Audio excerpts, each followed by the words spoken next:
तो हमें आज की रात्रि उसके यहाँ विश्राम करनी है। उस नागरिक ने उस वेश्यागामी अजामिल का घर बता दिया। सारे साधु सन्यासी उसके घर के बाहर पहुंच गए। उस समय अजामिल घर पर नहीं था और उसके घर के बाहर पहले जो ओसारा बनता था ना, पहले कंपलसरी था, हर घर के बाहर ओसारा बनता था, मेहमानों के लिए ही बनता था, आगंतुकों के लिए। वहां वो लोग अपना बिछौना वगैरह खुद जो लिए रहते थे, वस्त्र इत्यादि बिछा लिए और आवाज दिए, देवी हम साधु संत हैं, आज रात्रि तुम्हारे घर पे विश्राम करेंगे, उत्तम प्रसाद की व्यवस्था करो। और जब वेश्या बाहर निकली उसने देखा तो उसके आनंद का हर्ष मतलब अपार हो गया कि जिस घर पर गांव का कोई व्यक्ति नहीं आता, यह कह करके यहाँ वेश्या रहती है, वहां साधु संत पधारे हैं। उसने पूरे मन से भोजन बनाना शुरू किया साधु संतों फकीरों के लिए। और तभी अजामिल आ गया। बाहर घर के देखा साधु संत आए हैं, बैठे हैं, सबको जाकर प्रणाम किया। अब अंदर जाकर पत्नी के ऊपर गुस्सा हो गया। मैं जानता हूं कि तू वेश्या है, तू नहीं सुधर सकती। अपने यार दोस्तों को बुलाया है रात में मिलने के लिए साधु के वेश में। सच कहा है कि वेश्या किसी की सगी नहीं होती। वेश्या कह रही ऐसा नहीं है स्वामी, ये मेरे यार दोस्त नहीं है, साधु संत हैं, आ गए हैं तो मैं कैसे इन्हें वापस कर दूं। अपने द्वार से किसी को वापस नहीं करना चाहिए, ऊपर से साधु संत और भिक्षुक, आप लोग ही तो कहते हो कथाओं में। अजामिल ने कहा नहीं नहीं, मैं जानता हूं तू वेश्या है, तू नहीं सुधर सकती है, सब तेरे यार दोस्त हैं। देखिए संसर्गजा दोष गुणा भवंती। एक ब्राह्मण का बच्चा बिना सच्चाई जाने अपनी ही भाई 9 बच्चे पैदा हुए, अर्थात कई वर्ष से उसके साथ रह रही है, अपनी ही पत्नी पर विश्वास नहीं कर रहा है क्योंकि वो वेश्या के साथ रहता है। और वेश्या वो साधु संतों को देखकर प्रसन्न है क्योंकि वो ब्राह्मण के घर पे आके रह रही है। संसर्गजा दोष गुणा भवंती। जैसी संगत में रहेंगे वैसे ही हमारा बल बुद्धि विवेक काम करने लगता है। इसीलिए संगत बहुत सोच समझ कर करनी चाहिए। ये दोनों लड़ रहे हैं और बाहर जो है बैठे हुए साधु संतों ने इनकी लड़ाई की आवाज सुन ली। हालांकि फुसुर फुसुर करके लड़ रहे थे लेकिन सुनाई पड़ गई। अरे राम राम, साधु संतों ने पश्चाताप किया, हम तो वेश्या के हाथ का खाना खाएंगे आज। लेकिन फिर कहा नहीं, क्या फर्क पड़ता है, इतने भाव से बना रही है। जब भगवान भाव को स्वीकार करते हैं तो हम लोग तो भगवान के भक्त हैं। भोजन किया, विश्राम किया और रात्रि में सारे साधु संतों ने फकीरों ने आपस में विचार किया कि हम लोग एक रात रुककर इसके घर पे भोजन किए हैं तो हमारा कर्तव्य बनता है कि हम इसके लिए कुछ ऐसा करें कि इसका कल्याण हो जाए, क्योंकि ये ब्राह्मण होकर वेश्यागामी हुआ है तो इसका धर्म नष्ट हो गया है, इसका कल्याण हो जाए। साधु संत हमेशा दूसरों का भला ही सोचते हैं। जाते जाते साधु संतों ने अजामिल और उसकी पत्नी रूपी वेश्या को आशीर्वाद दिया, जाओ सुखी रहो। बस अजामिल भैया एक काम करना कि जो तुम्हारी पत्नी के गर्भ में संतान है इसका जन्म हो जाए तो इसका नारायण नाम रख देना। समय पर संतान उत्पन्न हुई और साधु संतों की बात याद थी अजामिल को, उसने अपने बेटे का नाम नारायण रख दिया। धीरे धीरे समय व्यतीत होता गया। अजामिल का अंत समय आ गया। जिस व्यक्ति की जीवन की अंतिम दशा आ जाती है उसे यमदूत साक्षात दिखाई पड़ने लगते हैं। उसके आसपास बैठे किसी को नहीं दिखेंगे लेकिन उसे दिख जाएंगे। मरता हुआ व्यक्ति बड़ा भयभीत दिखता है। 2 काले काले मोटे मोटे भैंसे जैसे यमदूत आकर अजामिल के दाहिने बाएं खड़े हो गए। डर गया, नारायण नारायण मुझे बचाओ मुझे बचाओ। उसने अपने बेटे को आवाज दी और जैसे ही उसने कहा नारायण नारायण मुझे बचाओ, वैसे ही नारायण के देवदूत भी आ गए वहां। प्रेम से बोलिए दया निधान भगवान की जय हो। बार नाम लेने से नारायण ने अपने दूतों को भेज दिया। अजामिल जैसा ब्राह्मण जो वेश्यागामी था उसको अपने चरण में लाने के लिए। भगवान कितने दयालु हैं, ध्यान दीजिए। और जैसे ही नारायण का नाम लिया, देवदूत आए तो यमदूतों ने कहा, भैया आप लोग कहां से? ये तो हमारे डिपार्टमेंट का आदमी है, ये ब्राह्मण होकर मदिरा पीता, वेश्या का गमन करता, इसने सारा अपना ब्राह्मण तो नष्ट कर लिया है, यह तो नरक में ही जाने के लायक है, और इसलिए हम लोग इसको लेने आए हैं।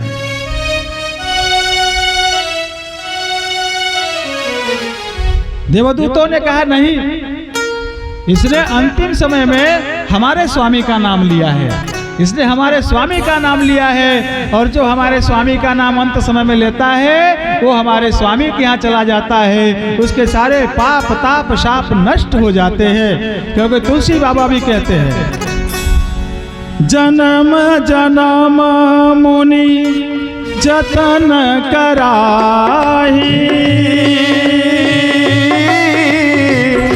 अंत राम कहियावत नाही। राम सिया राम जय जय राम, राम सिया राम जय जय राम।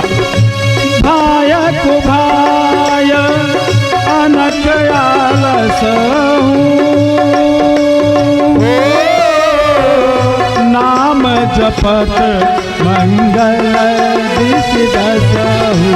राम सिया राम जय जय राम, राम राम सिया राम जय जय राम। इसलिए हे यमदूतों, अब तुम लोग वापस जाओ, इसको हम ले जाएंगे, अगर तुम लोग नहीं गए तो हम तुम्हें पीट कर भगाएंगे। एक बार भगवान का नाम लेने से देवदूत यमदूतों को कह रहे कि छूना मत, नहीं तो हम तुमको पीटेंगे। एक बार नाम लेने की महिमा है। अजामिल नीचे पड़ा, दोनों की वार्तालाप सुन रहा है, यमदूतों की भी देवदूतों की, और मन ही मन पछता रहा है। एक बार नाम लेने से इतना फायदा, काश मैंने पूरे जीवन नाम लिया होता तो मेरा जीवन सुधर गया होता है। कभी भी कहते हैं,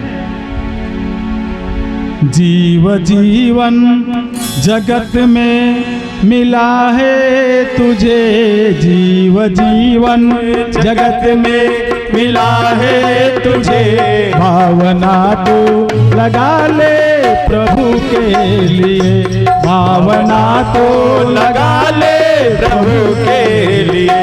मन वचन कर्म से धर्म जीवन सजा, मन वचन कर्म से धर्म जीवन सजा। जैसे सजती है दुल्हन सजन के लिए, जैसे सजती है दुल्हन सजन के लिए। जीव जीवन जगत में मिला है तुझे, जीव जीवन जगत में मिला है तुझे, भावना तू लगा ले प्रभु के लिए, भावना तो लगा ले प्रभु के लिए।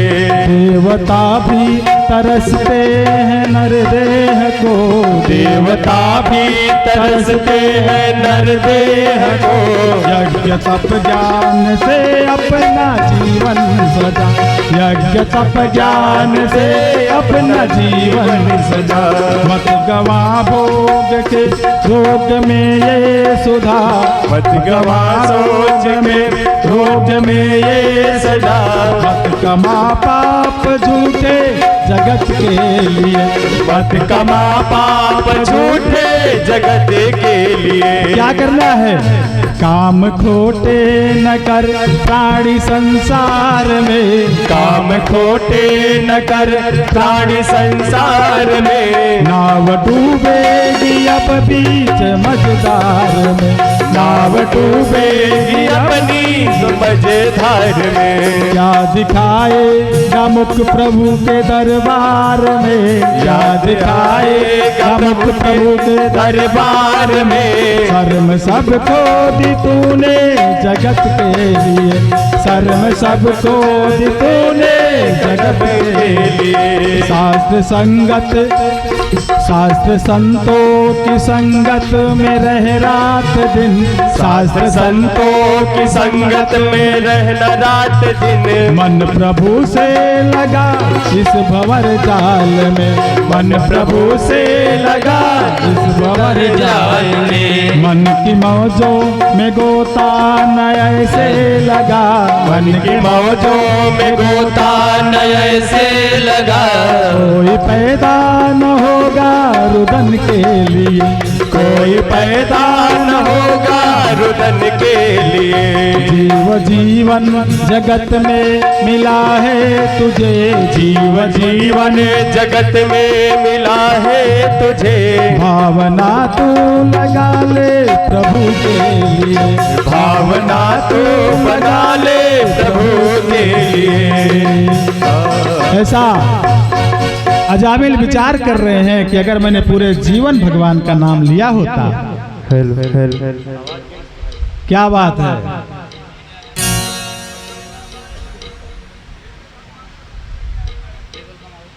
अद्भुत है, भगवान की कृपा है बस। हालांकि लोग कहते हैं कि भगवान श्री कृष्ण ने जिस दिन जन्म लिया था ना, उस दिन भी ऐसा ही माहौल था। और भादों का महीना भी था, भादों का महीना भी था। क्या बात है। एक बार प्रेम से बोलिए कृष्ण कन्हैया लाल की जय हो। अजामिल को छोड़कर यमदूत भी चले गए और देवदूत भी चले गए। यमदूतों ने जाकर यमराज से कहा,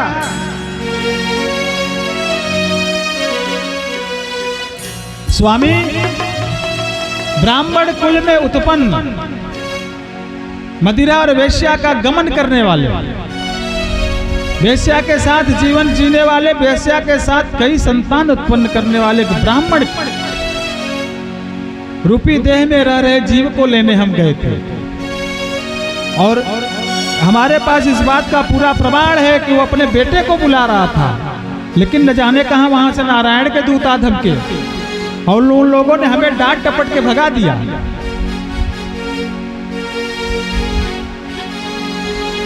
ये बताइए इसका क्या मतलब है। और जब हमने बहस किया, देवदूतों ने कहा किसने हमारे स्वामी को बुलाया है। अरे उसने एक बार नारायण कहा था, उसके बेटे का नाम नारायण है। तो उन लोगों ने हमसे क्या कहा, वह जो बात हुई हम आपको यहाँ अक्षरशः बताते हैं। हे यम पार्षदों, नाम लेत हरि हृदय विचारा, दुख के बस कहु मोहि पुकारा। राम सिया राम सिया राम जय जय राम। राम राम सिया राम जय जय राम। मोरे नाम जो जग में ले, ताहि त्रास यमराजन देई। राम सिया राम जय जय राम। राम राम सिया राम जय जय राम। और यही भागवत में भी लिखा है, वेद प्रणहितो धर्मो यह धर्मस्तद्विपर्ययः वेदो नारायण साक्षात्। वेदो नारायण साक्षात् स्वयं भूरिति शुश्रुमा।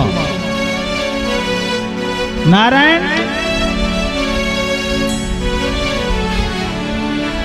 का नाम संसार का सबसे बड़ा सत्कर्म है, सारे पापों को नष्ट करने वाला। एक बार प्रभु लोगों ने मुझे इतना प्रवचन दिया है कि हमारी बुद्धि जो है कुंठित हो गई, हमको कुछ समझ में नहीं आया, हम लोग उसको छोड़ के चले आए। और आपकी नौकरी में कोई गारंटी नहीं है, यमराज से यमदूत कह रहे हैं। आपने कहा है कि जो अधर्म करे वो हमारा है, ले आओ, और वहां उन लोगों ने हमको भगा दिया, ले नहीं आने दिया। आपकी कंपनी में पावर नहीं है, क्या बात है। देख लीजिए भैया व्यवस्था को, ये लाइट जो है वो देख लीजिए, साउंड इत्यादि पे पानी न पड़े, ये जो मशीन है।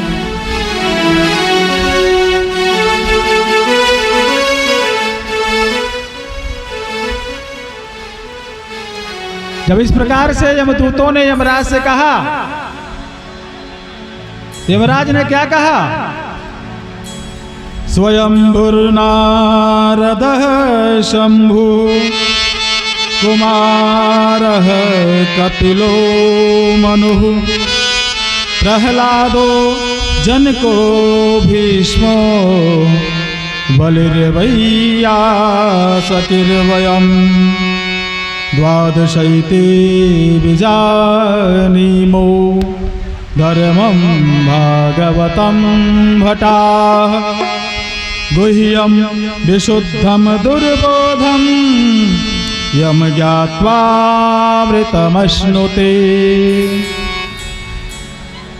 मेरे दूतों, एक बात ध्यान से सुन लो, तुम्हें उन्हीं को मेरे पास लाना है। ध्यान से सुनिए कथा। यमदूत किसको किसको ले जाएंगे धरती से, ध्यान से सुनिए। जिह्वानवाक्ति भगवद गुण नामधेयम् चेतश्च न स्मरति तच्चरणारविन्दम् कृष्णाय नो नमति यच्छिरे कदापि तानानयध्वमसतो कृतविष्णुकृत्यान्। हे मेरे दूतों, तुम्हें धरती से उनको ही मेरे पास लाना है मृत्यु के पश्चात जिनकी जीभ कभी भगवान का नाम नहीं लेती,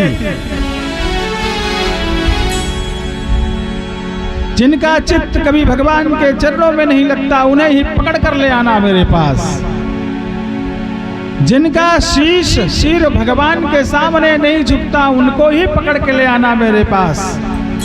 जिनकी जीभ कभी भी भगवान श्री कृष्ण का नाम नहीं लेती, उनको पकड़ कर लाना मेरे पास।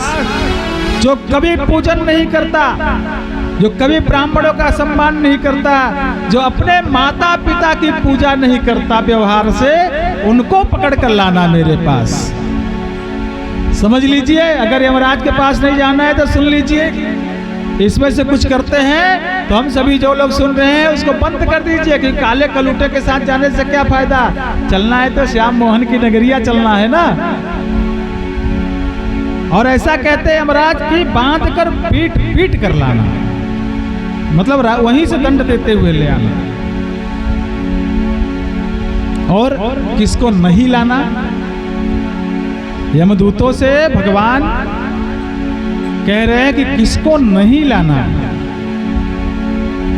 नमामि नारायण पाद पंकजम करोमि नारायण पूजनम सदा वदामि नारायण नाम निर्मलम् स्मरामि नारायण तत्त्वमव्ययम्। जो लोग भगवान को प्रणाम करते हैं, जो लोग भगवान का नाम लेते हैं, जो लोग भगवान की पूजा करते हैं, जो लोग भगवान के सामने अपने शीश को झुकाते हैं, ऐसे लोगों को कभी भी मेरे पास मत ले आना, ये यमराज कह रहे हैं। तो हमें हमारे जीवन में कैसा आचरण करना है भाई? जब हमें हमारे शरीर पर हुआ फोड़ा नहीं पसंद आता, जब हमारे ही शरीर पर हमें फोड़ा नहीं पसंद आता, फोड़ा समझती हैं, तो फिर फोड़े जैसे खतरनाक दिखने वाले यमदूतों के साथ जाने से क्या फायदा? जब हमें आग नहीं पसंद आती तो अग्नि से जलती हुई आंख लाल लाल किए हुए आते हुए यमराजों के साथ जाने से क्या, यमराज के दूतों के साथ जाने से क्या फायदा है? तो उनके साथ नहीं जाना है, इसका उपाय भी यमराज ने बता दिया। और तब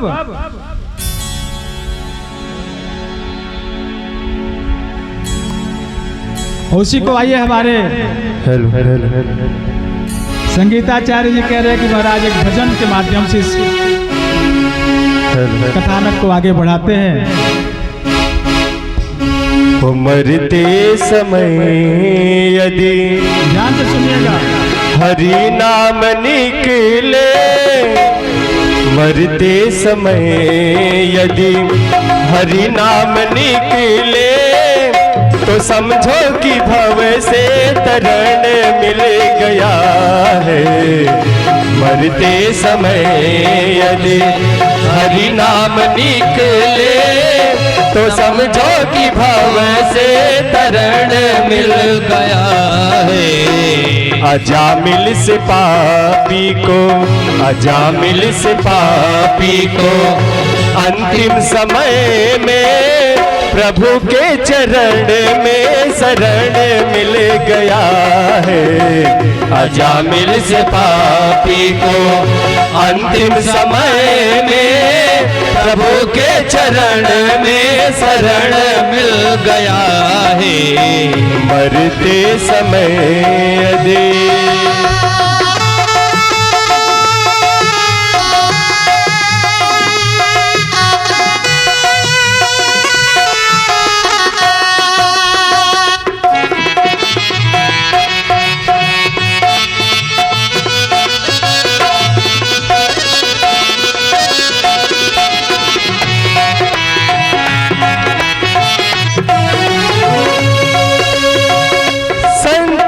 संगति कुसंगत मिटाए, प्रभु से मिलने का मार्ग दिखाए।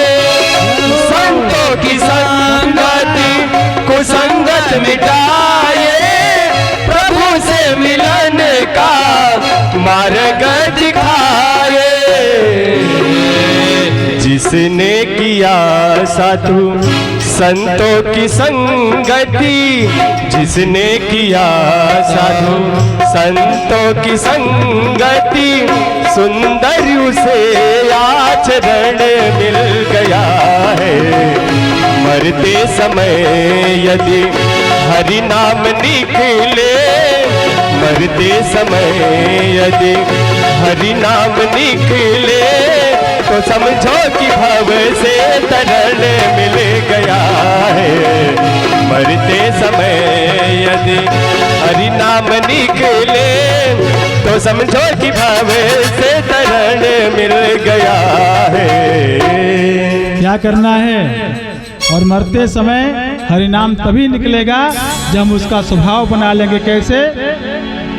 प्रेम से बोलिए कृष्ण कन्हैया लाल की जय। जब बात बात में उनका जयकारा लगाएंगे, जब बात बात में उनके भजन करेंगे, तब स्वभाव बन जाएगा। और अजामिल ने समझ लिया कि संसार में अगर देह मिली है तो भगवान का भजन और कीर्तन करने के लिए, बाकी का सारा जीवन उसने भगवान का भजन करते हुए बिताया और अंत में भगवान के सबसे बड़े भक्त कहे गए और अंतिम समय में देह को त्याग कर भगवान के चरणों में शरणागति पा गए। प्रेम से बोलिए कृष्ण कन्हैया लाल की, प्रेम से बोलिए कृष्ण कन्हैया लाल की जय हो। हाँ, जयकारा ऐसे लगाते हैं।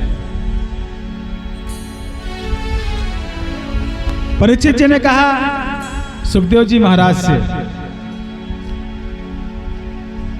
तो प्रभु आपने बताया था पिछले कथानक में कि देव गुरु विश्वरूप तो हम लोग तो यही जानते हैं कि देवगुरु बृहस्पति है, तो विश्वरूप जी कैसे देवगुरु बन गए, इसका क्या प्रसंग है, कृपया हमें विस्तार से बताएं।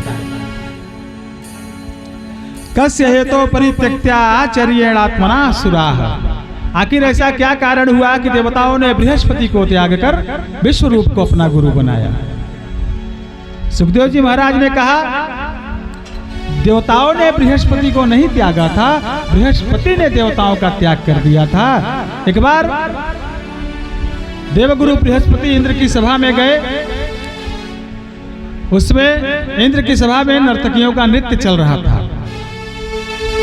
इंद्र ने ध्यान नहीं दिया,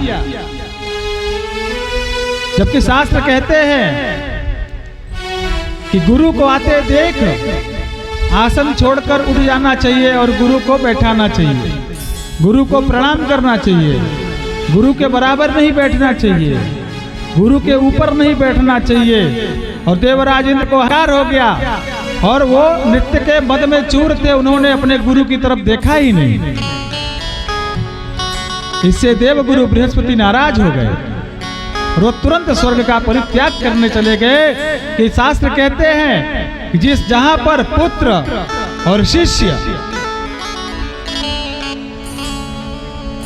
ये दोनों संस्कार भूलकर अपने गुरु और पिता का अपमान करने लगे, तो ऐसे शिष्य का और ऐसे पुत्र का त्याग कर देना चाहिए।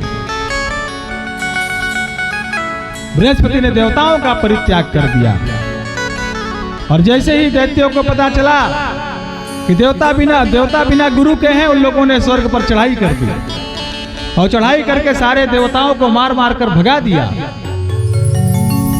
और स्वर्ग पर अधिकार जमा लिया।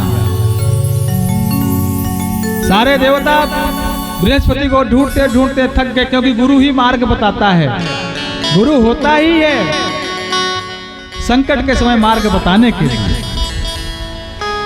सब भागे भागे ब्रह्मा जी के पास गए, दादाजी हमारे गुरुदेव नहीं मिल रहे हैं और उनके बिना अनुष्ठान किए बिना उनके पूजन के हम लोग कमजोर हो गए हैं और देवता सारे पराजित होकर दैत्यों से हम आपकी शरण में आए हैं।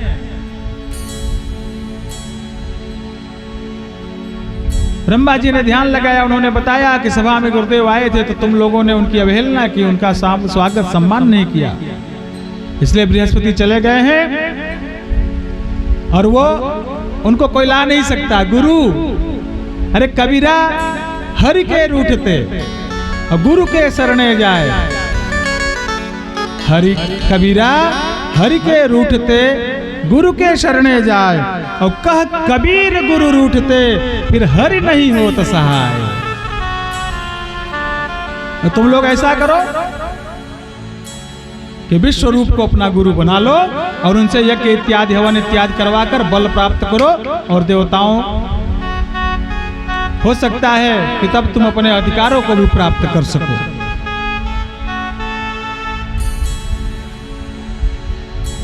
इंद्र आदि देवता भी स्वरूप के पास गए कि आप हमारे पुरोहित बन जाइए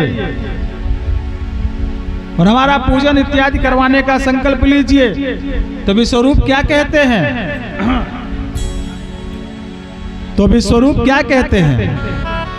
उपरोहित्य कर्मयति मंदा वेद पुराण सुमिति करनिंदा। राम सिया राम जय जय राम, राम राम सिया राम जय जय राम। जब न ले मैं तब विधि मोही, कहा लाभ आगे सुत कोई। राम सिया राम जय जय राम, राम राम सिया राम जय जय राम। परमात्मा ब्रह्म नर रूपा, कोई ही रघु कुलभूषण भूपा। राम सिया राम जय जय राम, राम राम सिया राम राम जय जय राम, सिया राम जय जय राम, सिया राम जय जय राम। पुरोहित कर्म अति मंदा, पुरोहिताई तो बहुत निचले स्तर का काम है। ऐसा वेद पुराण स्मृतियां सभी लोग पौरोहित्य कर्म की निंदा करती हैं। विश्वरूप ने कहा, जाओ हम तुम्हारे पुरोहित नहीं बनेंगे।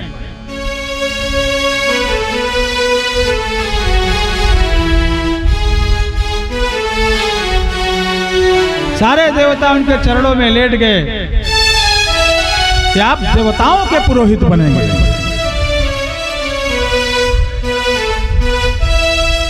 बहुत अनुनय विनय किया तो वो लोग मान गए, और माने इस बात पर कि तुम लोग मेरी शरण में आए हो, इसलिए मैं तुम्हारा निवेदन स्वीकार करता हूं। बाकी पुरोहित कर्म अति मंदा।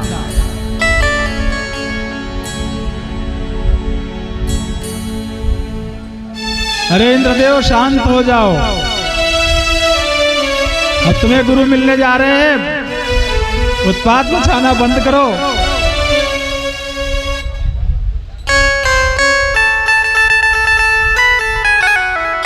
तुम लोग मेरी शरण में आए हो, इसलिए मैं तुम्हारा पुरोहित बनना स्वीकार करता हूं। लेकिन जैसे ही तुम्हारे बृहस्पति, तुम्हारे गुरु, तुम्हारे पुरोहित मिल जाएंगे, मैं इस बंधन से मुक्त हो जाऊंगा। और उसके बाद विश्वरूप जी ने नारायण कवच, जिससे वैष्णवी विद्या उपलब्ध होती है, उसके द्वारा देवताओं को सुरक्षित करके, शुक्राचार्य के द्वारा सुरक्षित दैत्यों के ऊपर देवताओं को विजय दिलवाई।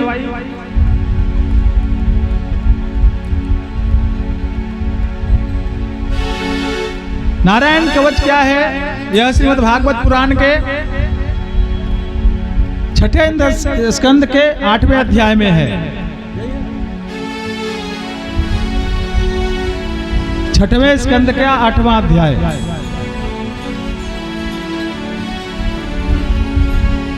उसमें जो नारायण कवच है, उसका पाठ करने से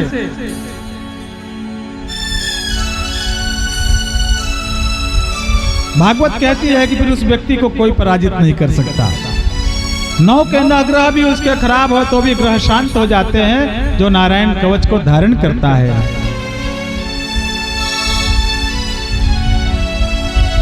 जिन्हें नारायण कवच की आवश्यकता होगी, वो हमारे आचार्य और बड़े भैया श्री परमात्मा भैया से मिल लीजिएगा कथा के बाद, वो आपको बता देंगे कहाँ है। वो प्रत्येक मनुष्य को धारण करना चाहिए।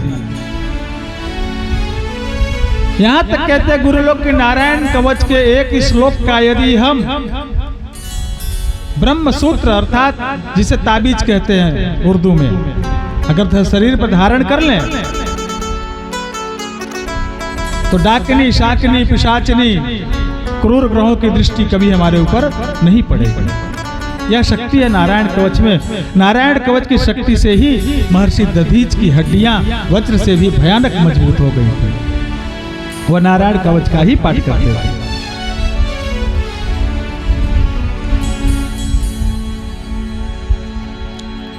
धौताग्रिपाणिराचम्य सपवित्र उदंग मुखः ऋतस्वांगकरन्यासो मंत्राभ्याम वाग्यतः शुचिः। नारायण कवच को धारण करने की विधि बताया उन्होंने।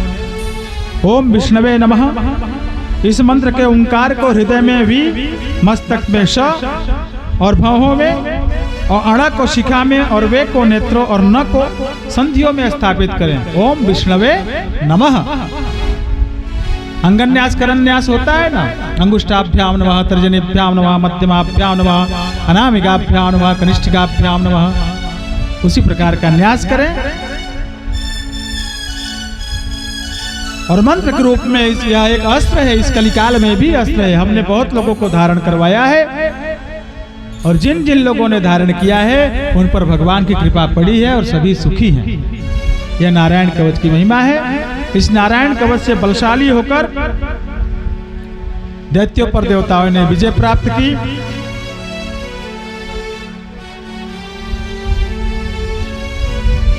सारे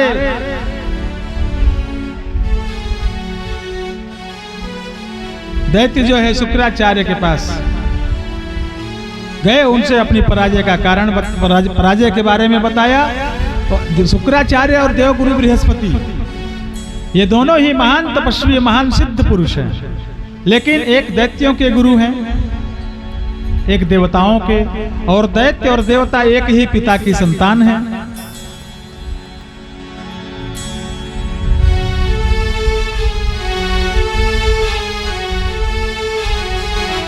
इसी क्रम में बहुत सुंदर आख्यान आता है वृत्रासुर का।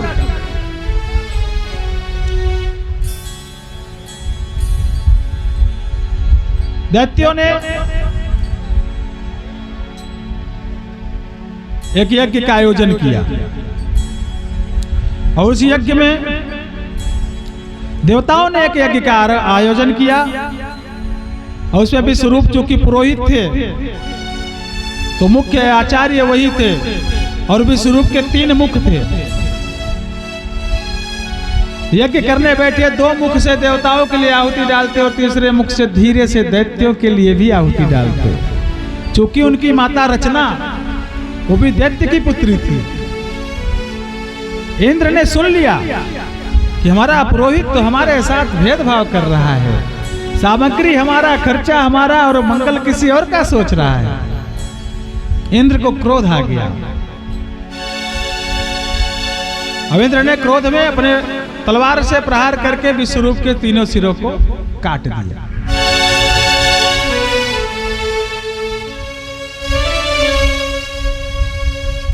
अब विश्वरूप थे तो ब्राह्मण के पुत्र, मां भले दैत्या थी लेकिन पिता ब्राह्मण थे।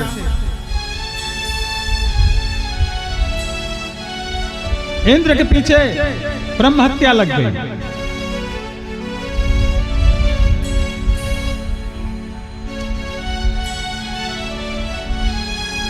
इंद्र ने उस ब्रह्म हत्या को अंजलि में भरकर 4 भागों में बांट दिया। पहला, वृक्षों को ब्रह्म हत्या का दोष गोंद के रूप में दिया। वृक्षों में गोंद होता है ना, देखते होंगे, वो ब्रह्म हत्या है। दूसरा भाग पृथ्वी को दिया। कहीं कहीं पृथ्वी में कुछ भी पैदा नहीं होता, ऊसर बनाया, बांझ, लेकिन एक आशीर्वाद भी दिया। जब पृथ्वी ने इसका विरोध किया कि मेरा तो कोई अपराध नहीं, गलती तुम्हारी है, तो हमको काहे बांट रहे हो, तो इंद्र ने कहा जाओ, तुम्हें आशीर्वाद है कि तुम्हारे अंदर कोई कितना भी बड़ा गड्ढा कर दे वो अपने आप भर जाएगा। और वृक्षों को जो गोंद दिया, वृक्षों ने भी विरोध जताया तो उन्हें आशीर्वाद दिया, जाओ तुम्हें कितना भी कोई काटे तुम उगते रहोगे। इसी प्रकार तीसरा स्थान ब्रह्म हत्या को दिया, जो स्त्रियों में रजोधर्म होता है, और साथ में आशीर्वाद दिया कि विषय कामना तुम्हारे मन में हमेशा रहेगी, उत्साह हमेशा मन में रहेगा। और चौथा स्थान दिया, जो पानी में बुलबुले बन जाते हैं, वो भी ब्रह्म हत्या है। और आशीर्वाद दिया, वो बुलबुला तब तक रहेगा धरती पर जब तक कुएं और नदियों में जल रहेगा, तब तक बुलबुला बनता रहेगा। जब जल नष्ट हो जाएगा तभी वो नष्ट होगा। इस प्रकार से 4 भागों में ब्रह्म हत्या को अलग अलग स्थान देकर इंद्र ने अपने आप को ब्रह्म हत्या से किसी तरह उसके दोष से सुरक्षित किया। और इधर जब त्वष्टा ने देखा कि इंद्र ने मेरे बेटे विश्वरूप को मार दिया है, तो त्वष्टा ऋषि बहुत क्रोधित हुए और उन्होंने अपने पुत्र के हंता के मारने के लिए एक मांत्रिक यज्ञ किया। इंद्र शत्रु विवर्धस्व मचिरम जहि विद्विषाम। ध्यान से सुनिएगा, मंत्र में एक वर्ण अगर गलत हो जाए तो उसका फल क्या होता है। करना था क्या, इंद्र शत्रु विवर्धस्व मचिरम जहि विद्विषाम, लेकिन उन्होंने क्या कर दिया, इंद्र शत्रु विवर्धस्व माचिरम जय विद्वेषा। मचिरम की जगह माचिरम। उनके भाव ये थे कि इस यज्ञ से जो मेरा, देखिए पहले जो किसी को भी उत्पन्न करता था वो उसका पिता बनता था, चाहे यज्ञ से पैदा करो चाहे मैथुन से पैदा करो। इससे जो पैदा हो वह मेरे पुत्र को मारने वाले इंद्र को मारते। लेकिन मंत्र में मात्रा का भेद हो गया, माचिरम के स्थान पे मचिरम हो गया। उसका अर्थ क्या हो गया? इस यज्ञ से ऐसा पुत्र पैदा हो जिसको इंद्र मार दे, एक मात्रा से।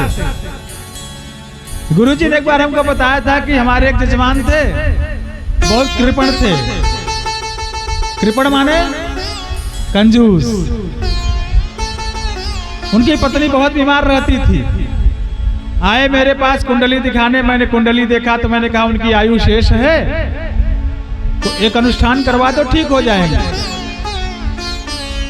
बोले गुरुजी देखो हम अनुष्ठान करवाएंगे तो पैसा लगेगा, और पैसा हम नहीं खर्च कर सकते, हम मर जाएं वो ठीक है, कोई और उपाय बताइए।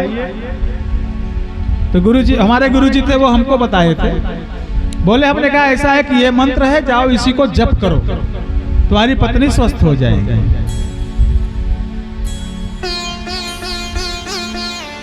उन्होंने मंत्र दिया माँ दुर्गा माँ काली का, भार्याम रक्षतु भैरवी। वो जाकर जपने लगे भार्याम भक्षतु भैरवी। मंत्र था मेरी पत्नी की माते रक्षा करो, मंत्र हो गया ये माते मेरी पत्नी को उठा लो। जब शुरू किया संध्या होते होते पत्नी जी का जय जय श्री हरि हो गया। यह कथा गुरुजी ने इसलिए बताई थी कि बेटा किसी का भी अनुष्ठान करना, किसी का भी यज्ञ करना, मात्रा विसर्ग हलंत नकार मकार अणाकार अकार किसी भी स्वर में कभी भी गलती मत करना, क्योंकि एक भी शब्द गलत बोल दोगे तो अनुष्ठान असफल हो जाएगा। इसीलिए प्रयास रहता है कि गलत न हो, हालांकि मनुष्य गलती करने के लिए ही बनाया है भगवान ने। अरे इससे देखिए जब हम गर्भ में रहते हैं तो हम सब गर्भ में भगवान से साक्षात्कार बात करते हैं, एकदम आमने सामने, ये भगवान हमें इस गर्भ रूपी नरक से निकाल दो, हम आपका भजन करेंगे। भगवान कहते पक्का करोगे?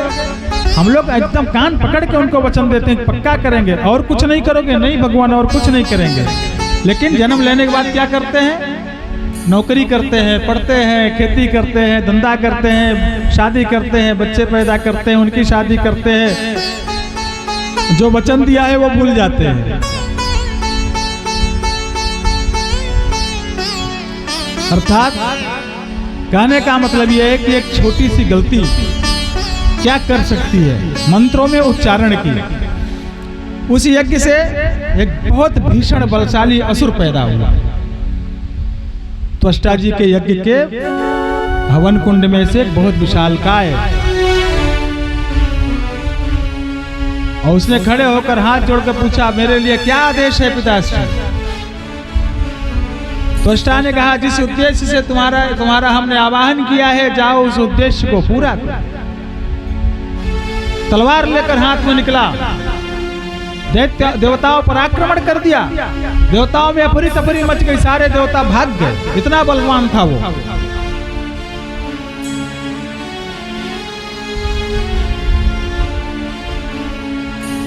देवता जो भी हथियार उसके ऊपर चलाते, उन हथियारों को पकड़कर वो खा जाता। इतना विशालकाय और इतनी भयानक उसकी पाचन शक्ति थी, बड़े बड़े पहाड़ों को खा जाता। सारे देवता घबरा गए, और जब देवता घबराते हैं तो कहां जाते हैं? भगवान के पास। नमस्ते यज्ञवीर्याय वयसे उतते नमः, नमस्ते हस्तचक्राय नमः सुपुरुहूतये।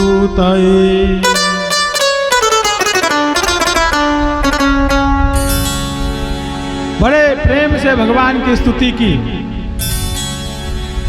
हरिया जाओ, हरिया जाओ, हरिया जाओ, हरिया जाओ भगवान सहारा बन जाओ।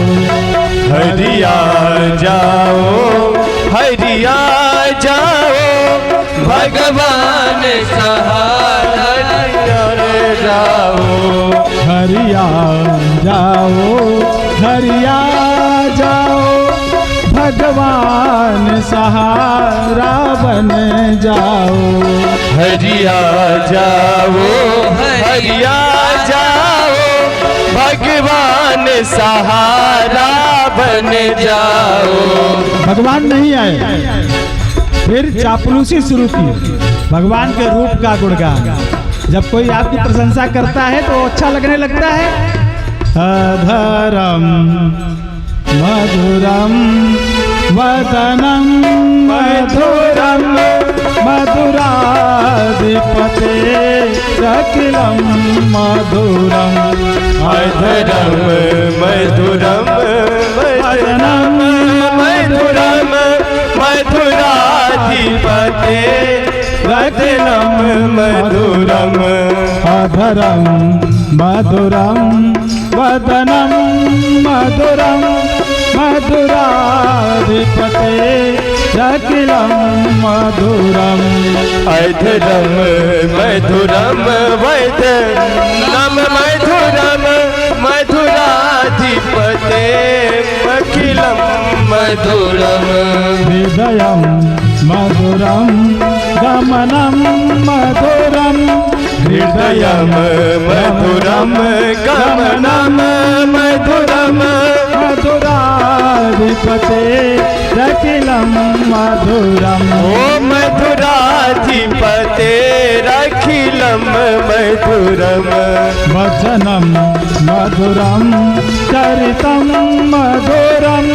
वचनम मधुरम चरितम मधुरम। वसनम मधुरम बलितम मधुरम। ओ वसनम मधुरम बलितम मधुरम। चलितम मधुरम भ्रमितम मधुरम। चलितम मधुरम भ्रमितम मधुरम। मधुराधिपते अखिलम मधुरम। ओ मधुराधिपते अखिलम मधुरम। रेणुर्मधुरो रेणुर्मधुरः रेणुर्मधुरो रेणुर्मधुरः। पाणिर्मधुरः पादौ मधुरौ। पाणिर्मधुरः पादौ मधुरः। नित्यं मधुरं सख्यं मधुरम्। ओ नित्यं मधुरं सख्यं मधुरम्। मधुराधिपतेरखिलं मधुरम्। मधुराधिपतेरखिलं मधुरम्। अधरं मधुरं वदनं मधुरं नयनं मधुरं हसितं मधुरम्। ओ अधरं मधुरं वदनं मधुरं नयनं मधुरं हसितं मधुरम्। हृदयं मधुरं गमनं मधुरं मधुराधिपतेरखिलं मधुरम्। हृदयं मधुरं गमनं मधुरं मधुराधिपतेरखिलं मधुरम्।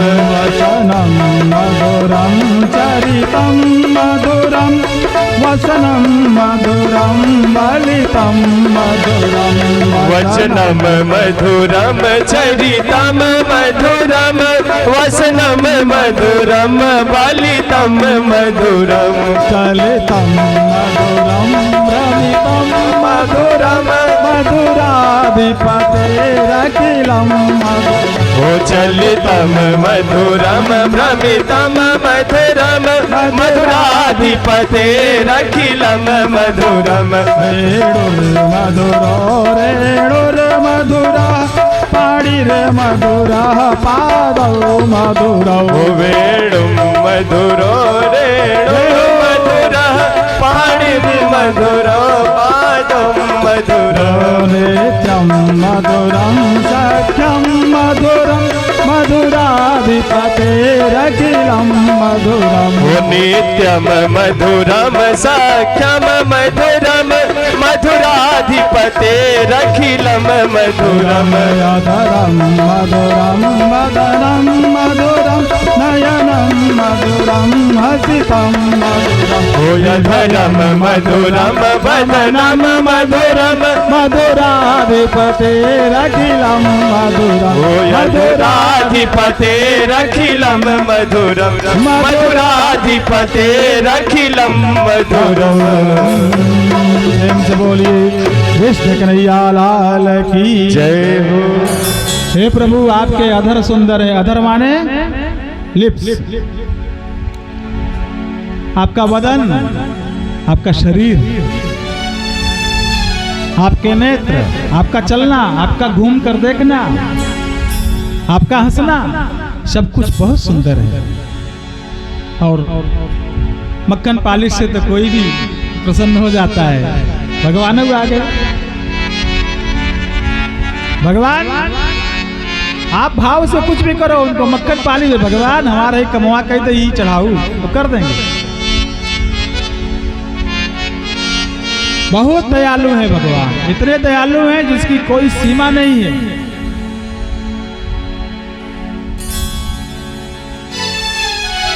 भगवान प्रकट हुए। भगवान ने देवताओं से कहा कि मुझे मत बुलाओ, मैं इसे कुछ नहीं करूंगा। अगर इससे तुम्हें मुक्ति चाहिए, इस वृत्रासुर के भय से बचना है, तो जाओ और दधीची मुनि से उनकी अस्थियां मांग लो। देवताओं का क्या है, तुरंत पहुंच गए और दधीची ऋषि से स्पष्ट शब्दों में कह दिया, प्रणाम किया और बोले महाराज हमें आपकी अस्थियों की आवश्यकता है, कृपया आप प्रदान करें।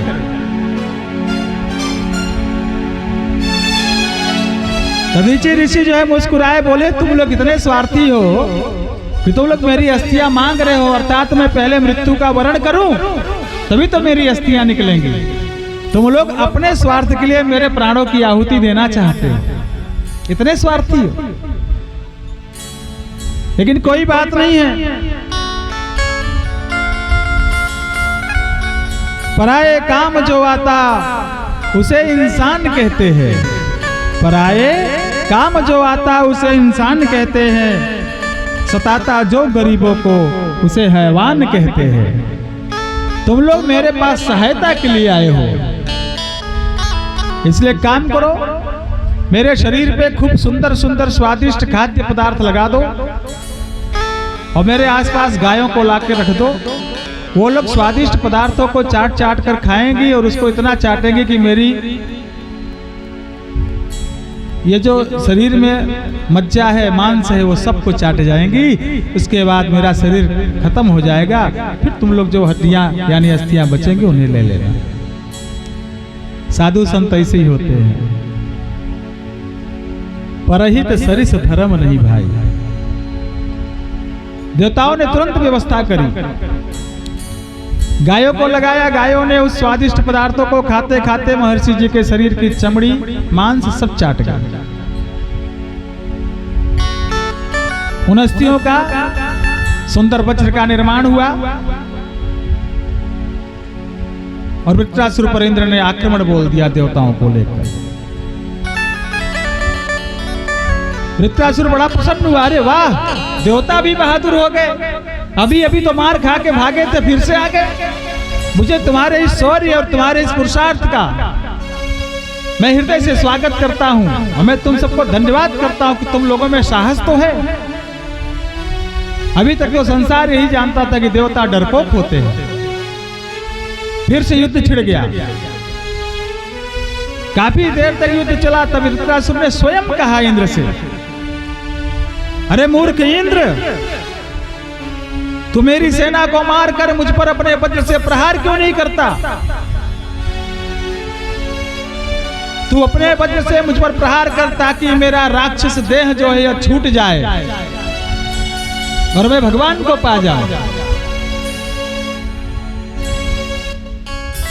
इंद्र पूरे आवेग से दौड़े अपने ऐरावत हाथी के सहित वृत्रासुर को मारने के लिए उस मुंह फाड़ कर इंद्र को अपने उनके हाथी के सहित वृत्रासुर निकल गया। इंद्र को हाथी के सहित वृत्रासुर खा गया।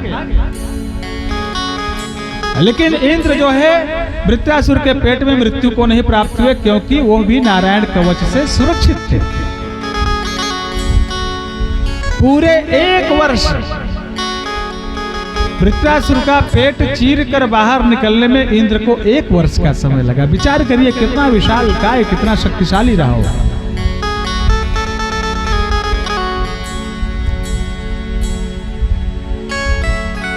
बाद में इंद्र ने वृत्रासुर के दाहिने हाथ को काटने के लिए जब वज्र उठाया तो वृत्रासुर ने वज्र को प्रणाम किया। तो इंद्र ठिठक के बोले, ये तुम क्या कर रहे हो? बोला, तो इंद्र तुम घबराओ मत, तुम प्रहार करो। मुझे तो इन हड्डियों से बने वज्र में भगवान विष्णु के दर्शन हो रहे हैं, मैं उनको प्रणाम कर रहा हूं। मैं मेरा काम कर रहा हूं, तुम तुम्हारा काम करो। इंद्र ने पहले दाएं भुजा, फिर बाएं भुजा और फिर वृत्रासुर के शीश को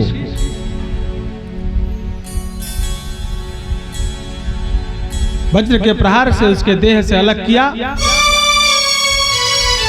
वृत्रासुर का वहीं पे जय जय श्री हरि हो गया।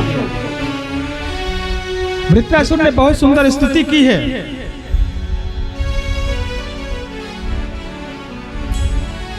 फिर वृत्रासुर वहां पे देव रूप में प्रकट हुआ और उसने अजात पक्षाइव मातरं खगाः स्तन्यं यतावत् सतराच्छुदार्ता प्रियं प्रियैव व्युषितं विषण्णा मनोरविन्दाक्षदिदृच्छते त्वाम्। वो भगवान विष्णु का हाथ जोड़कर स्तवन करने लगा कि भगवान, मुझे कोई पद नहीं चाहिए, न मुझे स्वर्ग चाहिए,